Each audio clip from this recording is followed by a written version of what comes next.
नमस्कार, आदाब। लॉकडाउन की दहशत पूरे महाराष्ट्र में फैल चुकी है। हालांकि दुनिया के दूसरे मुल्कों में भी लॉकडाउन का मामला सामने आ चुका है। लॉकडाउन पार्ट 1 का जो नुकसान था, अभी तक तो हमारे देश के लोग उसे भर नहीं पाए और अब दूसरा लॉकडाउन सामने दिखाई दे रहा है।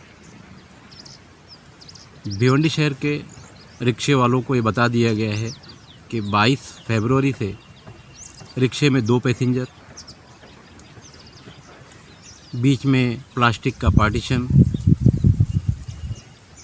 और मास्क लगाकर चलना है। कुछ रिक्शे वालों से भी मैंने बात की तो उनका ऐसा मानना है कि 2 पैसेंजर से क्या हम अपने रिक्शे का भाड़ा भर पाएंगे, और अगर भाड़ा नहीं है, लोन पर लिया है, तो क्या लोन भर पाएंगे। इस तरह की दहशत भिवंडी शहर के रिक्शे वालों में बढ़ गई है। हालांकि अगर देखा जाए तो लगभग 10,000 भिवंडी शहर में रिक्शे की परमिट है, तो फिर रिक्शा भी उतना ही होना चाहिए, मगर ऐसा नहीं है।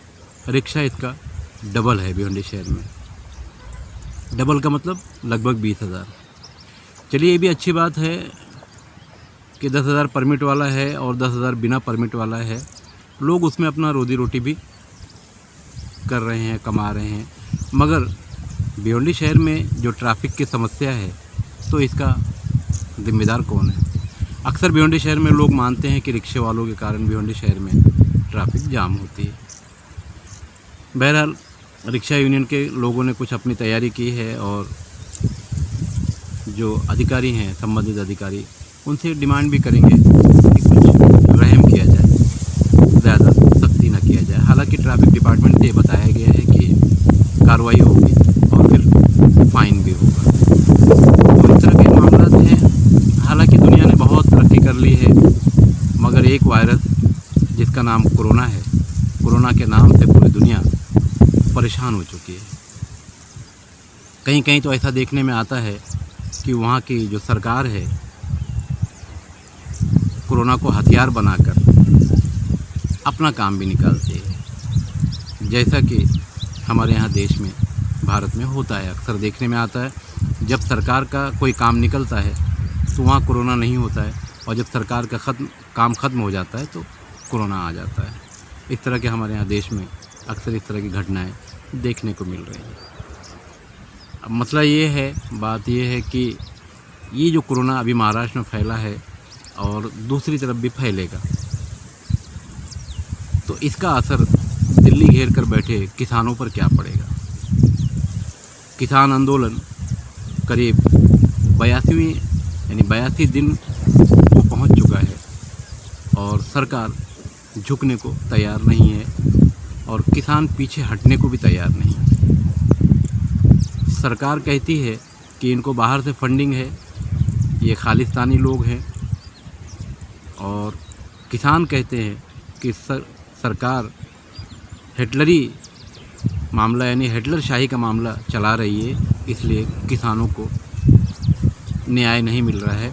किसानों का जो 3 कानून से लेना देना है, उससे इन्हें सरकार निजात नहीं देना चाहती। सरकार पूंजीपतियों के हाथों बिकी हुई है, ऐसा किसानों का आरोप है।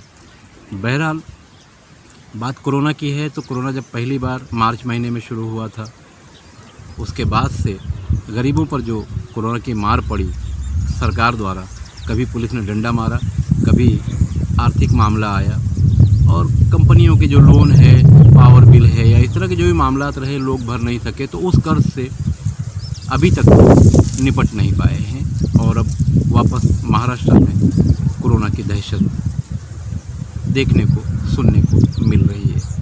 लोग चिंतित हैं कि क्या होगा अब, यानी जैसा आवाज़ उठ रही है कि 22 तारीख से ये गाइडलाइन है, नाइट कर्फ्यू भी होगा। तो सरकार की जो नीति है, जो नीयत है, वो भले ही ठीक हो, लोगों को बचाने के लिए कोरोना की बीमारी से बचाने के लिए। कुछ मंत्री भी इसमें कोरोना की चपेट में आ चुके हैं। तो आम आदमी, जो आम इंसान है, उसका क्या होगा? वो कितना परेशान होगा? लोग रास्तों पर आते जा रहे हैं, लोगों के पास खाने के पैसे अब नहीं रह गए। एक कोरोना की मार झेल नहीं पाए, दूसरा एक कोरोना की तैयारी हो गई। समझ में नहीं आता कि दुनिया में जो सरकारें हैं, या हमारे देश की सरकार क्यों ना हो, बड़े बड़े दावे करते हैं हम बहुत तरक्की कर चुके हैं, बहुत कुछ कर चुके हैं, मगर एक वायरस ने, नाना पाटेकर का वो डायलॉग लोगों को याद होगा, एक मच्छर में, तो ये हालत हो गई है हमारे। बहरहाल कोरोना से लड़ने की ज़रूरत भी है, और कोरोना से जो मौतें पहले हुई हैं, उम्मीद है, क्योंकि कोरोना का टीका भी आ चुका है, उम्मीद है कि इस तरह की तकलीफ़ें और ज़्यादा नहीं होंगी। मगर सरकार को कहीं ना कहीं सोचना होगा कोरोना से लड़ने के लिए, और इस तरह से लड़ाई लड़ी जाए कि आम इंसान जो रोज़ कमाता है, खाता है, उसका कोई नुकसान ना होने पाए। मैं खान फखरियाल। हमारे चैनल पर जो भी खबरें दिखाई जा रही हैं वो सही हैं, अच्छी हैं और शहर के हित के लिए हैं। तो आप हमारा चैनल सब्सक्राइब भी कर सकते हैं यूट्यूब पर जाकर, भारत शक्ति समाचार।